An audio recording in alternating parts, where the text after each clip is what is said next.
नमस्ते, मेरा नाम शुभम है और आप मुझे ब्रेन ऑफ बिहार पे देख रहे हैं। 2-3 अपडेट है सहारा इंडिया से रिलेटेड। पहला कि डिस्प्यूट लोग पैदा कर रहे हैं, एक पीआईएल है या रीट है जो सुप्रीम कोर्ट में फाइल होने जा रहा है। नगेंद्र कुशवाहा जी के द्वारा जो एप्लीकेशन लगाया गया है, डायरी नंबर उसका आ गया था, उसमें डिफेक्ट आया हुआ है, उसको 90 डेज के अंदर हटाने के लिए कोर्ट बोल रहा है। तो बहुत लोग अपने आप को बड़ा सिद्ध करने के लिए और दूसरे को गलत साबित करने के लिए वीडियो बना रहे हैं। ऐसा नहीं होना चाहिए। सबका मकसद है कि सहारा इंडिया से कैसे भुगतान मिले, वो पीआईएल से मिले या रीट से मिले, इससे कोई मैटर नहीं करता है। हम आप लोग को बता देना चाहते हैं कि अगर पीआईएल भी फाइल होता है तो वो रीट नंबर ही उस पर पड़ता है। आप पिनक पानी मोहंती जी का भी देखिएगा, जो केस था वो रीट एप्लीकेशन 191/2022 था। कैटेगरी होता है कि ये केस किस कैटेगरी का है, पीआईएल है या कंपनी से रिलेटेड है या टैक्सेशन से रिलेटेड है, एक कैटेगरी होता है, चाहे पीआईएल हो। इसीलिए डिफेक्ट में बोला गया है कि ये पीआईएल है कि नहीं है, क्लैरिफाई कीजिए। अगर पीआईएल है तो उसको रूल को फॉलो कीजिए, क्योंकि पीआईएल में इंटरेस्टेड पार्टी पीआईएल नहीं कर सकती कि अगर हमारा कहीं पैसा जमा है और हम जाके बोल रहे हैं कि सर ये पूरे देश का मामला है, तो ये खारिज हो जाएगा। तो जो एडवोकेट लोग लगा रहे हैं, सारी चीज उनको डिसाइड करना है, उनको रखा गया है, उनको फीस दिया जा रहा है इसी के लिए। तो हम लोग को उन पे छोड़ देना चाहिए, जिस हिसाब से उनको लगे कि हम लोगों को का पैसा मिल सकता है उस हिसाब से उनको फाइल करना चाहिए, वो लोग वही करेंगे। इसमें अपने आप को बड़ा, किसी को छोटा दिखाने की कोई जरूरत नहीं है। मकसद एक ही है कि पैसा कैसे भी मिले। अच्छा, नहीं फाइल हुआ था तो क्या हो रहा था? और ऐसा नहीं है कि रोका गया है कि कोई दूसरा कोई नहीं फाइल करे। अगर लगता है कि उनका केस गलत फाइल हो रहा है तो आप लोग दूसरे पीआईएल के लिए पैसा भी ले लीजिए, पब्लिक से फाइल कर दे। कौन रोक रहा है? कोई रोकने तो नहीं जा रहा है, बहुत सारी संस्थाएं हैं। अगर एक आदमी कोई काम कर रहा है तो उसको प्रोत्साहित करना है, ना कि उसको डिमोरलाइज करना है।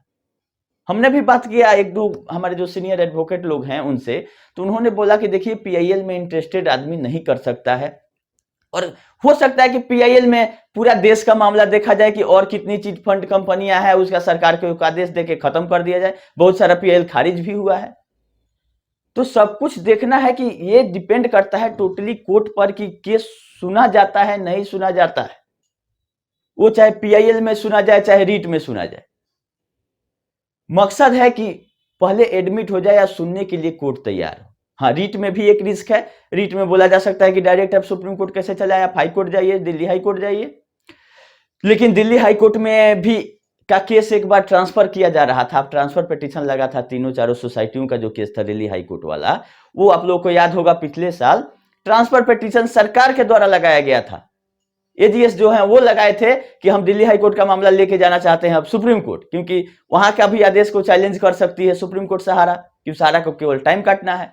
तो कोर्ट के द्वारा बोला गया था कि जब हाई कोर्ट में मैटर है तो उसको 6 महीना के अंदर आप डिस्पोज करा दीजिए। आदेश दिया गया था कि दिल्ली हाई कोर्ट को और तेलंगाना हाई कोर्ट को डिस्पोज करा दीजिए। दिल्ली वाला तो उठा लिया सहारा ने और तेलंगाना वाला पेंडिंग है, तो उसका सहारा लिया जा सकता है। अगर बोलता है सुप्रीम कोर्ट के द्वारा, अगर ये भी क्वेश्चन किया जाता है कि आप हाई कोर्ट जाइए, तो हाई कोर्ट में ऑलरेडी केस डिस्पोज है या उठा लिया गया या चल चुका है, इतना बहुत सारा केस हाई कोर्ट का है।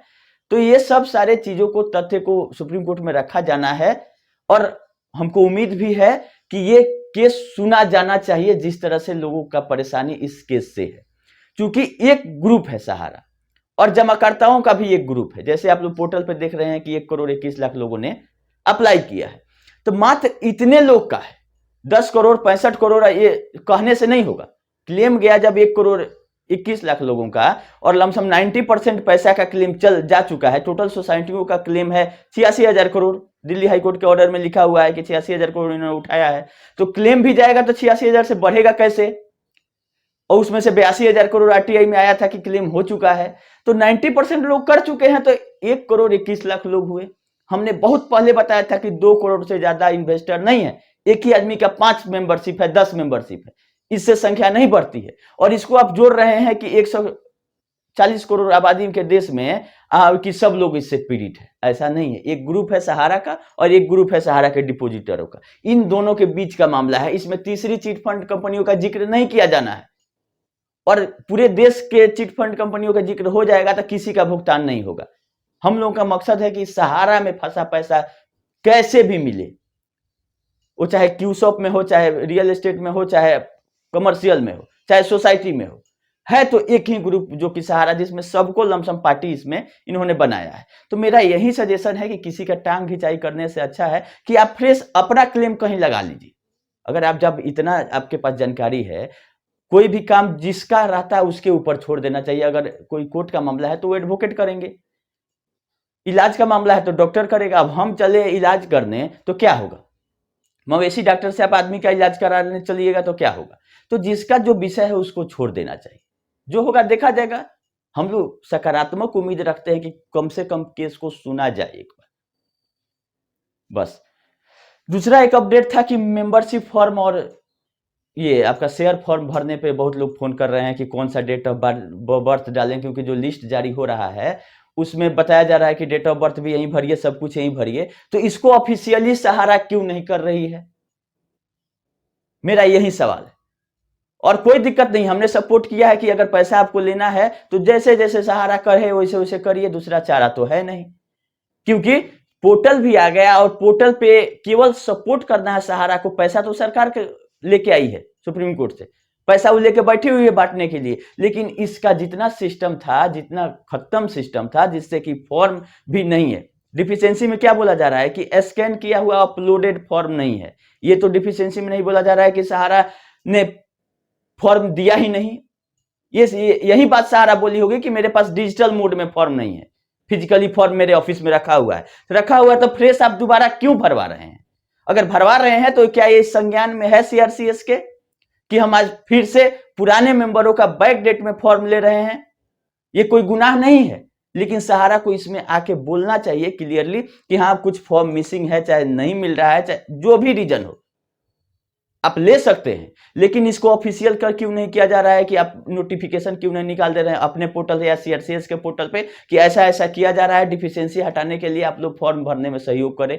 ये चुपचाप क्यों हो रहा है या इंटरनल क्यों हो रहा है। हमने इसके लिए एक कंप्लेन मेल कर दिया है सीआरसीएस में अमित शाह जी को कॉपी में लेते हुए कि ऐसा मार्केट में चल रहा है, इसका इन्वेस्टिगेशन आप करवाइए कि ये क्यों लिया जा रहा है। जब मेंबरशिप आपको अलॉट हो गया है 2017 में, तो आज हम मेंबरशिप फॉर्म क्यों भरे। जो आदमी नहीं रहा वो कैसे आज मेंबरशिप भरेगा।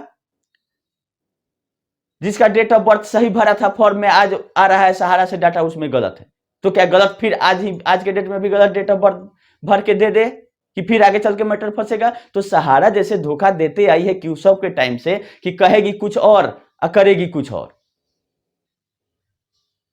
दिक्कत इसीलिए कि एक बार आदमी जब धोखा खा जाता है तो आगे सावधान रहता है। तो जरूरी यही है कि इसको सीआरसीएस करे या सहारा करे, क्लियर करे कि हाँ फॉर्म भरा जा रहा है, आप लोग भरिए। नहीं तो बक्तम कहीं नहीं चलता है, हर एक जगह लिखतम चलता है। तो लिखित में है कि मेंबरशिप फॉर्म भुला गया या नहीं है, तो आप उसको लिखित में दीजिए कि भुला गया।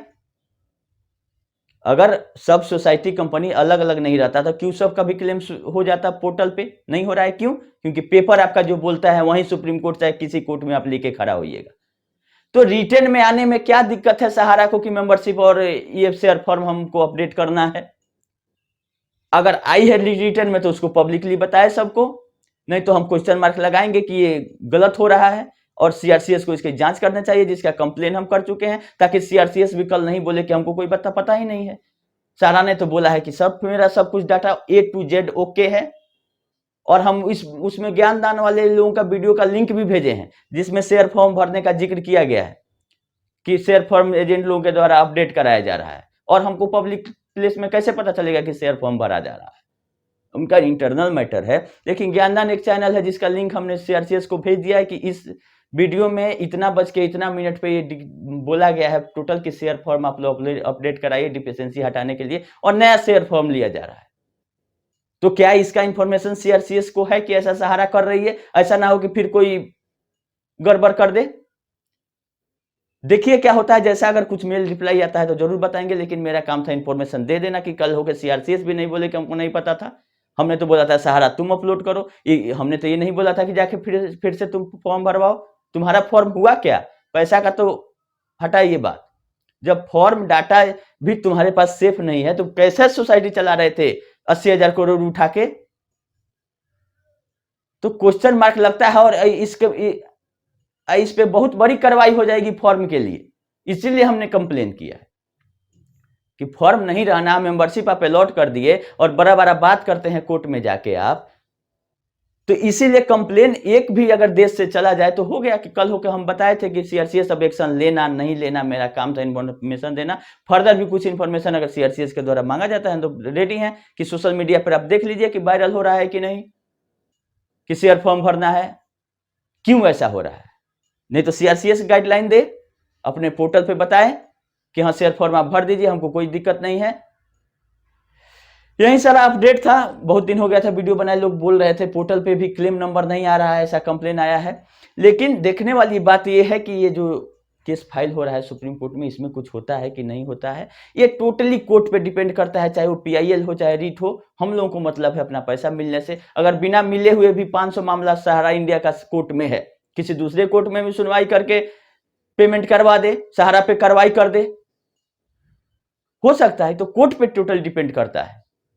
ऐसा ऐसा कई मामले पेंडिंग है जिसका डेट नहीं पड़ रहा है। एमबी वैली के नीलामी से लेकर बहुत आगे तक मामला गया हुआ है, तो शुरुआत हो रहा है। तो टोटली ये डिपेंड करता है कि सरकार और कोर्ट किस दिशा में इसको ले जाना चाह रहे हैं, भुगतान करने के दिशा में या लोगों को उलझाने की दिशा में। फिर जैसा अपडेट रहेगा हम अगले वीडियो में बताएंगे। इस वीडियो को ज़्यादा लंबा नहीं करते हैं। एनसीएलटी में जाना है क्यू सब के लिए हम लोगों को, उसका तैयारी हम कर रहे हैं। 1-2 दिन में हम आप लोगों को फॉर्म देंगे, आप लोगों से डिटेल मंगवाएंगे कि कितना किसका जमा है। अपने अगर एजेंट हैं तो टोटल एक ही फॉर्म में आप लोग भर दीजिएगा कि ये इतना पार्टी मेरा है, क्योंकि 100 आदमी मिनिमम और 1 करोड़ का क्लेम हमको जुटाना है। तब 13 मार्च के बाद हम लोग देख के डिसीजन जाएंगे कोर्ट एनसीएलटी में। अभी के लिए इतना ही, धन्यवाद।